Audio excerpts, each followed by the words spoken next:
merepresentasikan hasil kerja kelompok kami. Sebelumnya, perkenalkan nama saya Fani Amasira dari absen 31. Saya Syakila Nurfalia dari absen 30. Perkenalkan nama saya Yulia Rahmawati dari absen 30. Saya Satya Galeski dari absen 29. Iman kepada Nabi dan Rasul Allah. Iman secara bahasa adalah pengakuan al-iqrar dan sikap menerima al-qabul dan tunduk al-izyan. Sedangkan secara istilah berarti membenarkan secara dengan hati dan mengikrarkan dengan lisan. Mengikrarkannya dengan 2 kalimat syahadat. Adapun iman kepada Nabi dan Rasul Allah Subhanahu wa taala membenarkan bahwa Allah memiliki Nabi dan Rasul yang sengaja dipilih untuk menyampaikan wahyu kepada Allah Subhanahu wa taala umat manusia. Diutusnya Nabi dan Rasul itu merupakan bentuk kemurahan dari Allah Subhanahu wa taala. Nabi berarti pembawa berita, sedangkan Rasul berarti diutus. Ada perbedaan pengertian antara Nabi dan Rasul. Nabi adalah seorang laki-laki yang diberi wahyu oleh Allah Subhanahu wa taala untuk dirinya sendiri. Sedangkan Rasul seorang laki-laki yang diberi wahyu oleh Allah Subhanahu wa taala untuk dirinya sendiri dan untuk umat manusia. Nabi dan Rasul dijelaskan dalam Al-Quran surah Al-Ahzab ayat 45 surah ke-33 yang berbunyi Ya ayyuhan nabiyyu inna arsalnaka syahidan wa mubasysyiran wa nadhira wa da'iya ilallahi bi'idnihi wa sirajan munira. Dari ayat tersebut ada 4 tugas yang diemban oleh seorang nabi dan rasul. Yang pertama yaitu sebagai saksi bagi umatnya. Yang kedua sebagai pemberi kabar gembira, yang ketiga sebagai pemberi peringatan, dan yang terakhir sebagai juru dakwah.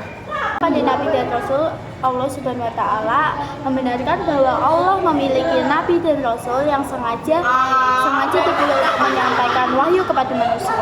Yang kedua, Nabi dan Rasul bertugas sebagai saksi bagi umatnya di akhir kelak nanti.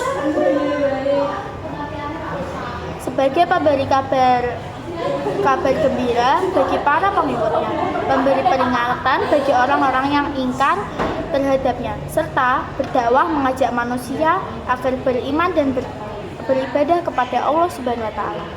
Sifat-sifat yang dimiliki oleh Nabi dan Rasul terbagi menjadi 3. Sifat wajib, sifat jaiz, dan sifat mustahil. Sifat wajib menjadi Sifat-sifat yang dimiliki Nabi dan Rasul terbagi menjadi 3. Sifat wajib, mustahil, dan jaiz. Sifat wajib terbagi menjadi 4. Sidik yaitu benar, amanah yang berarti terpercaya, tabligh yaitu menyampaikan, dan fatanah adalah cerdas. Lalu untuk sifat jaiz yaitu berupa perilaku maupun watak manusia pada umumnya yang ada pada diri Nabi dan Rasul seperti sakit, lelah, makan, berisi, dan lain-lainnya. Sifat mustahil adalah sifat yang tidak ada pada Nabi dan Rasul.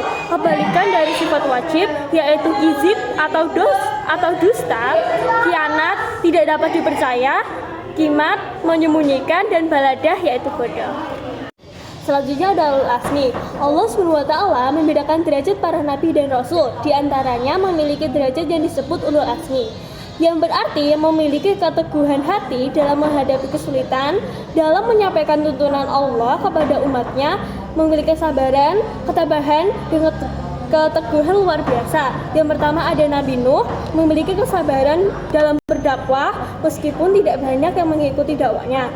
Pada waktu beliau mendapatkan wahyu dari Allah SWT untuk membuat kapal di atas gunung, beliau mendapatkan banyak ejekan dari kaumnya, namun tetap sabar, tabah, dan teguh hati dalam menjalankan perintah tersebut. Kedua, ada Nabi Ibrahim, memiliki kesabaran dan keteguhan dalam menjalani hukuman dibakar hidup-hidup dari Raja Namrud akibat dakwah yang dilakukannya. Yang ketiga, ada Nabi Musa, memiliki keteguhan yang luar biasa dalam berdakwah di wilayah kekuasaan Raja Fir'aun yang sangat berkuasa. Juga memiliki kesabaran dalam menghadapi pengikutnya yaitu Bani Israel yang sering mempertanyakan berbagai ajaran yang beliau ajarkan.